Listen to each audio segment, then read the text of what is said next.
Alright boys, it is that time of year. Saber Wars 2 is just a few days away, so I figured it's about time that I drop this event guide talking about Saber Wars 2, kind of breaking down the event for maybe some NA players that haven't played the event because, it's only been on JP for the last couple of years. So you might be curious if there's anything, weird and wacky coming in this event. Spoiler alert, it's actually a very tame and mellow event. I think it's actually really, really fun.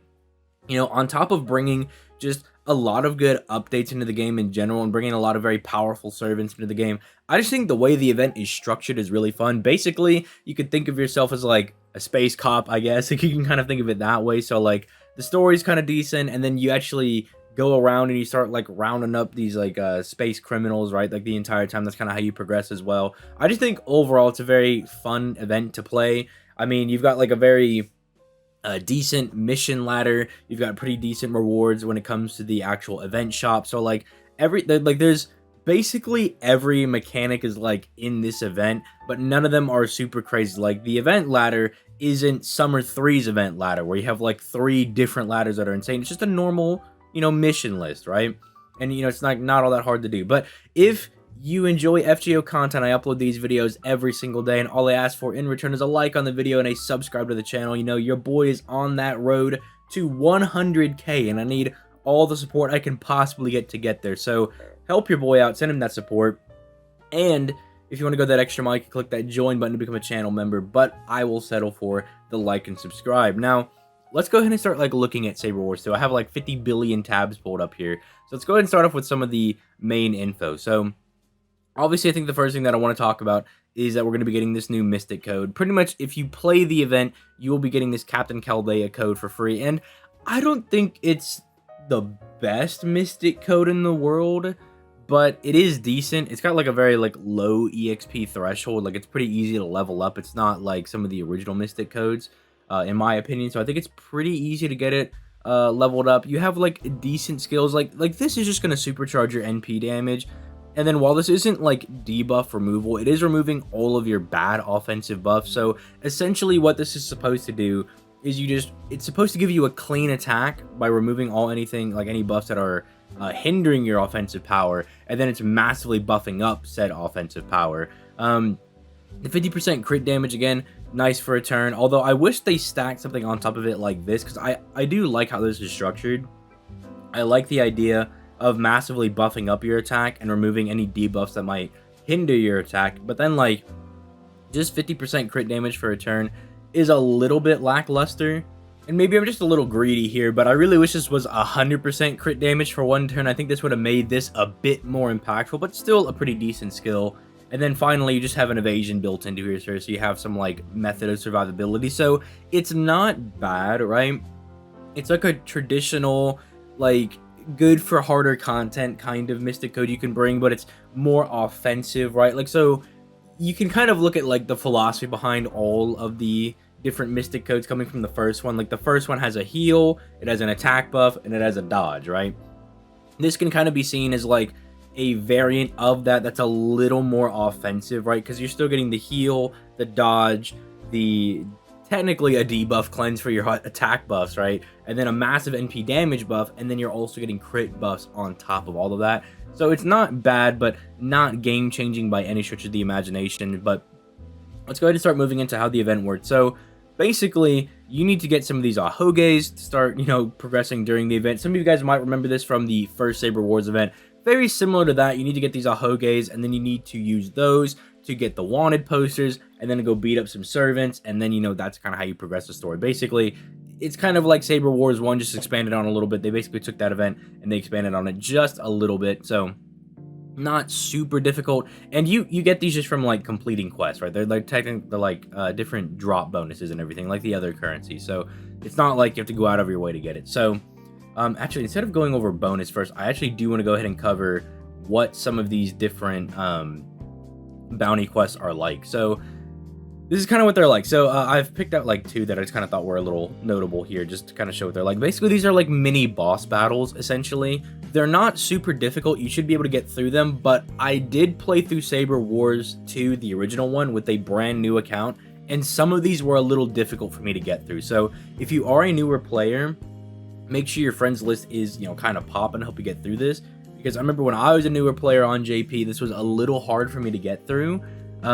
Notably, one that I struggled with was the triple Elizabeth quest, because they all have like really beefy amounts of HP, and they do try to burn you down the entire time, right? So like if you're not packing, you know, a strong party that can just obliterate them off the face of the earth, it can be a little annoying. And then I also wanted to note things like this, right? Like the Toshizo is packing the passive skill that's giving him 5 turns of evasion. This is where those CEs that have built-in Pierce invincibility, Pierce sure hit, stuff like that, just permanently built into them. Those are going to be very, very good for quests like this. Just make sure you're packing stuff like that. Also, just, this is a complete non sequitur, just complete side note. Love that they're incorporating Emiya Alter as Boba Fett over here. I think that's really sick. If you try to say that he's supposed to be Jango Fett, I will fight you in the comments down below. All right, we OT over sequel trilogy and prequel trilogy. All right, that's just how it be. But yeah, this is basically how you're going to be progressing the stories, by beating up all these people, by getting all that stuff. You also get these scriptures. These are literally just story-based. Like, there's literally nothing here. They're just like little pieces of story here and that you can collect, so don't worry about that. So yeah, that's the main portion of how the event works. You collect ahoges, you get wanted quests, you beat people up, and then you can progress. And then I have the free quest pulled up just to show that like all of the quests are normal 333 nodes, right? Nothing here is like a weird 231, 321, 223. Like there's no weird spacing when it comes to how the actual events are, you know, structured, which is very nice. That's what makes this event so like much fun to do as well, that you don't have to worry about any knots. And then look at them, like the HP values pretty normal, right? Like a 100k ruler, like that might be a little annoying, but then like 144k rider, not bad. 120k rider, 140k archer, like this is very nice, right? 170k lancer, right? Like these are very normal values for like taking down a lot of these farming nodes. Like nothing here is super insane. Like what was this, 180k the highest it gets? Like I think that is as high as it gets for like one of the bosses. So it's not going to be like Oni Land where you're going to have like a 400,000 boss, and then they are like, all right, here, just use this CE that only gets useful as you farm the event, right? So it only gets really useful towards the latter half of the event, and it's not packing like a start of battle battery or anything to make it more convenient to use. Like it's nothing where you're gonna have to like bend over backwards. Like the nodes are all normal, they're not super beefy, and I guess we can kind of segue into this now. You have like really decent servants that are on damage bonus. I mean, for one, if you go for Space Ishtar and you happen to have like Tamamo, you have a Nero Bride, or you just have your own like Paracelsus and people to slap with her to make like an arts team, you're gonna cruise through this event, right? Because you might think that because Scotty's the meta right now to use like a double Scotty with Space Ishtar, but actually the setups for double Scotty and Space Ishtar actually aren't all that good. She doesn't work all that well as a quick farmer. It can be done, but it's not optimal. Especially after Castoria comes out, we've discovered that she works really, really good as an arts farm. And we kind of knew that when she first came out on JP. We knew that she's going to work better, but, you know, like Nero Brides didn't, you know, that wasn't exactly a servant that everybody had so they could run those setups. But if you are able to run those setups and you are able to pull Space Ishtar, you are going to cruise through this event, because she's going to kill everything and she's going to loop like an absolute dream. But if you're struggling with that, I mean, you have some pretty decent servants over here that are also on bonus. Like Anastasia's a servant that you can use to loop as well. She's a pretty decent AoE farming caster. If you have Lancelot like your boy, this is going to be an absolute dream, because my boy Lancelot struggles a little bit sometimes, where like mine is NP4. You know, I've got him grailed to level 90 just to help him out a little bit. And even sometimes he's like 1 to 2% off with like the one Scotty waiver setup, or like the one Scotty and Paracelsus setup. And I'm like, dude, he's like always 1 to 2% off. So sometimes he can struggle. But with him getting a 50% damage bonus, all right, this is going to be a very, very nice event for me. And then looking down here, you also have like some decent buster servants for farming. You have Ishtar is a 50% battery, Ereshkigal is a 50% battery. You know, you can kind of get the job done when it comes to just raw farming as well.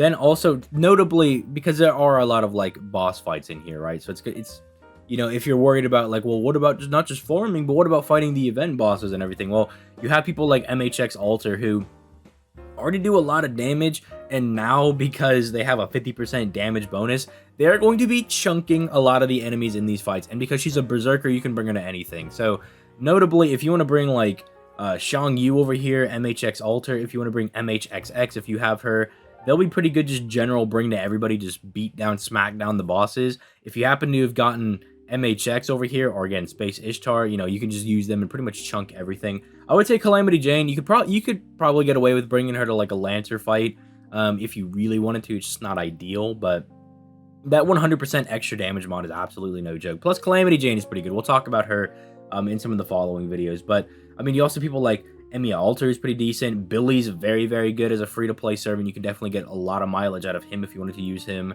If you have Hijikata, you might be able to get some use out of him. You know, I mean, he is a berserker. You could bring him to any of those fights you want, dude. You can do whatever you want, man. I guess that's a thing, bro. I guess now we could segue into the two free-to-play CEs. I'm actually not a big fan of either of these. Like, 15% Quicken Buster and 15% critical damage. I mean, that's it. That's it. Like, I know the main purpose is that it's giving you party-wide damage. You want to stack these in the back of your party to give your party as much damage as humanly possible for a lot of the boss fights in the challenge quest. But, like, you could have made the normal effect a little bit better. Like, I don't know. A battery. Something, man. Like, a battery, drop like 20 stars when I come in the fight, something, anything. Come on, man. This CE is not very good. This one I'm also not a big fan of, but I can actually see some use for this one because you're getting 15% NP gain, you're getting 15% NP damage, and you're getting 4 stars per turn. And this is the main like DPS CE that you're going to be using, so you're going to be putting this on your main DPS. So I think this is actually pretty decent because this is something that any of your DPSs would want. Any DPS is going to want higher NP gain, any DPS is going to want higher NP damage, and any DPS is going to want more stars. The only unfortunate thing is this. They split the attack and HP values, which really sucks. You know, I kind of wish they went like full balls to the wall max attack CE, so that kind of holds it back a little bit. But the effects aren't bad for fights.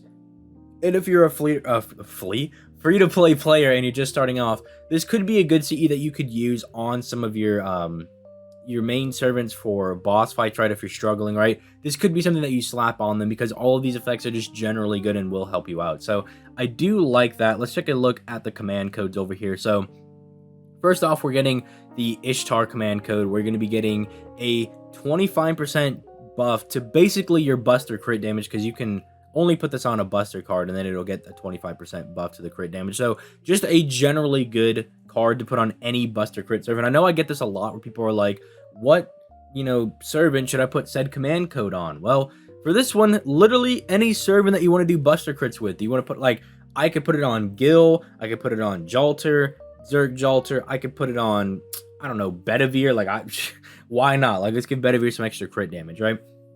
Obviously, you want to put it on someone you're going to be using a lot, but literally any servant that you're going to be predominantly doing Buster Brave Chains with. I mean, even like you got a Ku Alter, it can be really good for that, right? If you're going to be soloing a Herc, a King Hassan, anybody along those lines could really benefit from this. Literally, anybody that you want to be doing more Buster crit damage with, you can put this on. So it's just a very generally good command code that is very, very widely applicable. And don't also be that narrow-minded. Like, let me not be narrow-minded as well, because you can also put this on other servants as well. Like, you could put this on, like, Galatée, but Galatée is not out. But Galatée is a servant where she is an art servant, but she has a predominantly buster deck, right? She has a triple buster deck. You could put this on her to help her out. You could do this for other servants as well. Like, let's say you're using Qixi Huang, right?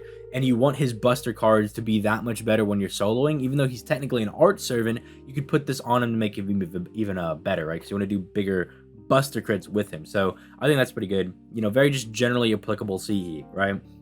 Second one, this one seems very predominantly based to be put on MHX Alter, MHX, or MHXX. Specifically, probably MHXX, because you're getting extra damage against threats to humanity and sabers, and that's kind of MHXX's whole thing. But again, because of the Saber class niche, you could still get use out of it on MHX or MHX Ultra. You could also probably throw this on archers if you really wanted to, because then they're going to be getting more damage against Saber class enemies. So that's kind of the general applicability to that. It's, again, generally good, just more damage, it's fine.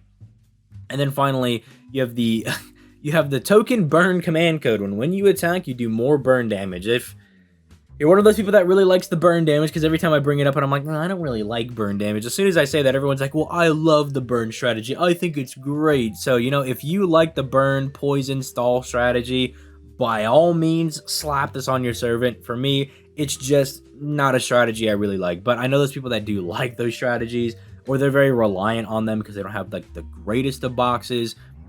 You know, go ahead, pop off with that. Also, just real quick, for people that don't know, these are literally just meant to be thrown into other CEs to level them up. So, like, if you're sitting around and you're like, oh, I don't want to throw away these. No, they're meant to be used to level up CEs, right? They're basically just CE EXP cards, right? So just treat it like that. Finally, we have the challenge quest. Now, this one doesn't seem all that difficult to me, right? From my experience as well. It's just, it can be more annoying because essentially what MHXX is going to be doing here is she's going to be slapping, you know, stuns and taunts on your party. She's going to be slapping the threat against humanity trait on them and the Saber trait on them so she can do big boy damage on them. Basically, what it comes down to is that if MHXX hits you, you will die. Like, you will get obliterated off the face of the earth, right? You're not going to live. And the unfortunate thing is that one of her skills is Pierce Invincibility. So you can essentially take it as anytime she goes for that big chop with the NP, somebody is dying, right? And because she has a big, girthy, massive amount of HP there, she has 1.6 mil, you know, it's going to take a few NPs to whittle her down, unless you're buff stacking or, you know, you just have like this NP5 God, Arjuna Alter, or Ku Alter, and you just like pop her in a Brave Chain or something. Because, again, keep in mind, you have 2 ways to buff your damage. Or actually 3 ways technically. You can use event damage bonus servant, then give them an event damage bonus CE, and then load up everybody in your party with the party, you know, Drake CE, where it buffs their damage even more. So this can be annoying, but yeah, as you can see here, she does give them the Saber trait. She gives them the threat against humanity trait right here, and then she has the 2 taunts, right? So can be a little annoying, but I mean, as long as you have some decent RNG, it shouldn't be that hard to get through. If you are a newer player, I can see this as being very, very difficult to get through, because then at that point, you might be very reliant on your friends list. And if you're very reliant on those servants and they happen to get taunted or something, it's kind of night-night. It's kind of a bad thing. The good thing, though, is that like the taunts and everything are removable. At least, well, these ones are removable. These ones are not, but at the very least, if you're bringing like a friend Ku Alter, you can at least try to debuff cleanse off this taunt to try to keep him around, because obviously not a servant, you want to be getting hit a lot. Then this one down here, this one just seems like it's going to be very stally, because they all have a very fat debuff resistance down here. But basically how this functions is they have all these buffs that are going to be making them like really powerful, and you're going to only be able to attack certain people because of this. They're like little skill. But then when you hit them with certain cards, they remove that formation buff, and then, you know, they're kind of open, you know, being attacked or whatever. So not too hard. Again, this is more of like a timing based one. This one is more of like a traditional challenge quest where you're gonna need some RNG. Both aren't the most insane things to do, right? I also do like to note that this one right here does give you actual event drops. So this one might be a little more annoying because you might be trying to balance of like, well, I want to bring like damaging CEs and be bringing in like damaging characters, but I also want to be maximizing these drops, right? Because these are pretty hefty amount of drops you can get from just doing this challenge quest. Also, you do get 2 lures from it as well. Like, as you can see, you get a lure there, and you get a lure down here, as well as some 10 million QP. So, actually, like, as I've been saying, this is a very, very good event. Like, it just brings you a lot of really good stuff, right? You're getting the ability to level up CEs. You know, you have the mission ladder for things. You're getting 2 lures. You're getting a decent bit of QP from over here. So, like, if you're a newer player and you're able to clear this, you know, which I'm sure there's like free to like go ask the boy Hanako. Like, he's probably got a free to play setup just specifically for this. It wouldn't surprise me. And then you just level up those servants in the meantime, beat that up, get your 10 million QP, I think one of the event sees is decent. I mean, and then the units they bring on right up are good. The mystic code they bring is good. Like, it's generally like a very good event, right? And then I think hunting down the people, with the wanted quest is just a very fun event mechanic. So let me know what you guys think in the comments down below. I think this is one of the more fun events that we're going to be getting this year, because then after this, it's sad boy times with a Lost Belt 5.1. And I just mean that not in that it's bad. I just mean that it's kind of a depressing story chapter. So yeah, with that being said, I'm gonna go ahead and get out of here. You guys have yourselves a nice day. Peace, late guys.